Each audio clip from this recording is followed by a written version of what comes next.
Hello everybody and welcome back to my channel. My name is Matt and I like video games. And in today's video I'm going to be discussing how I think that Xbox can begin to dominate again. So stay tuned.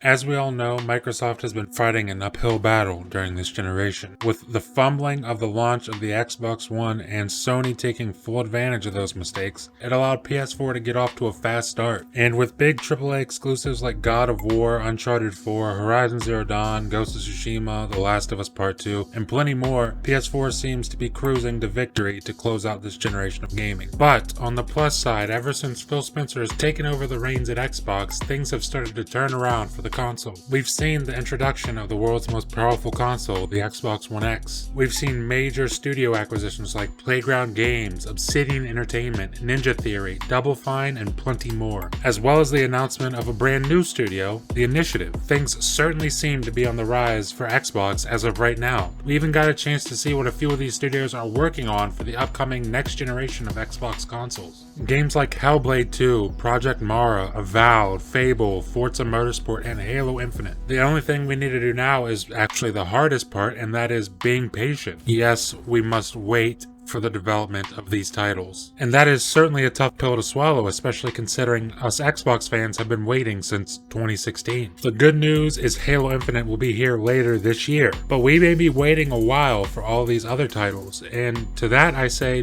take your time. I can wait for quality games. I mean, look at PlayStation and how long those great exclusives take to get developed. I mean, Horizon Zero Dawn began development in 2011 and we didn't get our hands on that game until early 2017. And the point I'm trying to make with this is that games take time, especially great games. Now, you might be thinking, well, that's all well and good, but what can Xbox do right here, right now, to keep their momentum going into next generation? Well, the first thing is something that may already be in motion at Xbox, and that is free-to-play multiplayer. Now, as we all know, 343 has recently came out and confirmed the rumors that Halo Infinite's multiplayer will be free-to-play on the entire family of Xbox consoles as well as PC. And this is huge news, not just for Halo, but for Xbox as well. Making your biggest franchise's multiplayer free-to-play could yield some serious benefits for Xbox. But this could also have further implications, far beyond just Halo. Implications such as free-to-play multiplayer across the board for Xbox, and when you think about it, it certainly makes sense. For example, all of these games launch right into Game Pass for PC or on Steam on PC, and no one there has to pay to play multiplayer, so it kinda doesn't make any sense to keep charging for multiplayer on your console. I mean, at the very least, this would suggest that Microsoft is looking to get rid of that dreadful Xbox Live Gold paywall for free-to-play titles. And the idea of Microsoft getting rid of Xbox Live Gold certainly seems likely, given that in the past week or so, the option to buy 12 months of Gold has completely gone away on their website.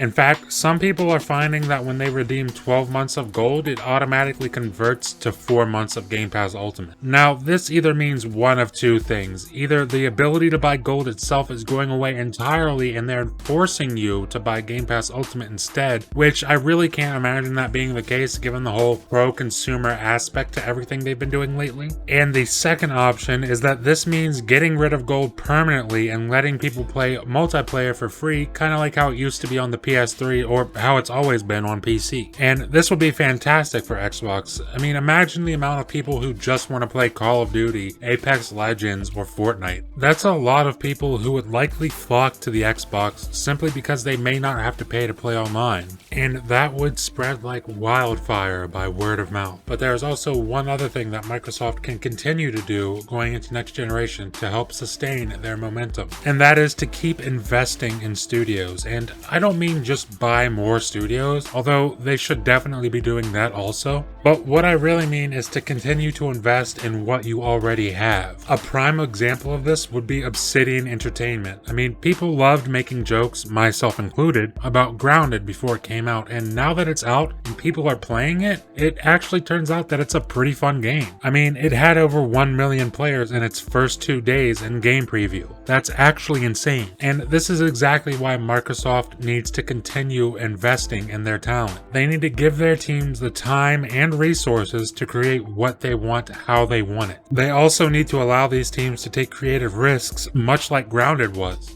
And with the whole Game Pass model, I think they're in a better position to do this than literally any other company. For example, look at PlayStation. They've had some absolute bangers this generation, but just about all of them are third-person action-adventure games. And that's not to say that that's a bad thing, because it certainly seems to be working for PlayStation, and quite honestly, I love those games. And right now, Xbox doesn't have that big AAA third-person action-adventure game to compete with The Last of Us or Uncharted or Horizon Zero Dawn. But what Xbox does have is variety. There's no platform offering the kind of variety that Xbox is offering right now. You've got your obvious heavy hitters like Halo, Gears, and Forza, but looking past those, you've got more community-based games like Grounded, State of Decay, and Sea of Thieves. And it's also looking like Xbox is going to have one hell of a lineup of RPGs for next gen. I mean, look at Fable, Avowed, The Outer Worlds 2, I'm assuming would be coming next gen also. You also have the studio inXile working on a AAA RPG. Xbox is shaping up to offer a wide variety of experiences to gamers, and this is only a good thing for everyone involved. And if they can keep offering us this kind of variety, then I think we'll have a damn good generation of gaming ahead of us. All in all, I think Xbox has a long road ahead of them, but with the progress they've made to end this generation and what they've shown us is coming down the pipeline into next generation, I think there's a lot of good things ahead for Xbox Series X. But what do you guys think? What do you think Microsoft needs to do to maintain momentum heading into next gen, and what have you liked that they've already done? Leave a comment below and let me know what you're thinking. Leave a like if you liked the video, and please subscribe if you would be so kind. Thank you for watching, and I'll see you in the next video.